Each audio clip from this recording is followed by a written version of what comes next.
За хөлөмж барихаар зэхэж буй хүмүүстэй зориулж хөлөмжөө хаана барих талаар нэгэн чухал мэдээллийг та бүхэндээ энэхүү бичлэгээрээ хүргэж байна.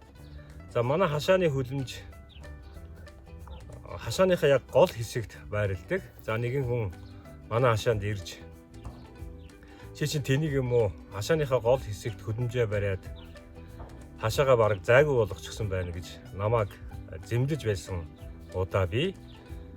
За нийтлэг гаргадаг алдаа гэвэл за хашаанда зайтай бай гэсэн үгнээс хөлөмжөө хашаа руугаа их шахаж барьдаг.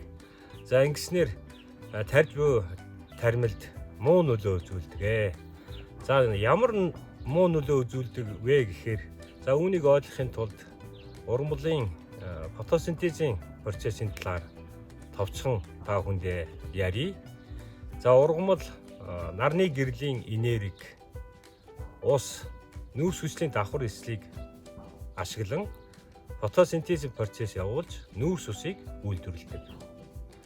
За усыг нарны гэрлийн энергийн тусламжтайгаар халааж электролизийн аргаар ус төрөгчийг гаргаа авдаг.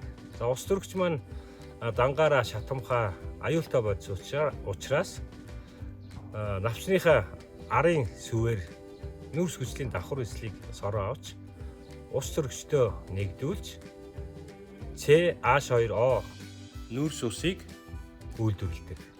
За ингэхдээ дараагийн фотосинтез процессыг явуулахын тулд за халаасан нөгөө усаа навчаараа дамжуул навчнаасаа бас ингэж уушуулж байх хэрэгтэй. Байнга уушуулж явах хэрэгтэй. За хэрвээ та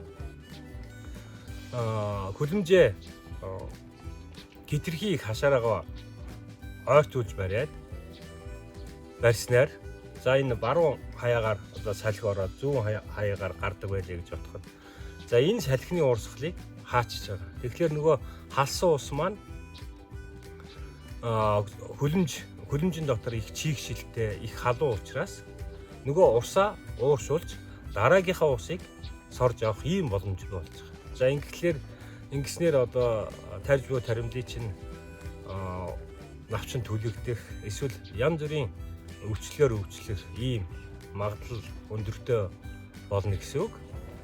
За ийм үүднээс хитрхи их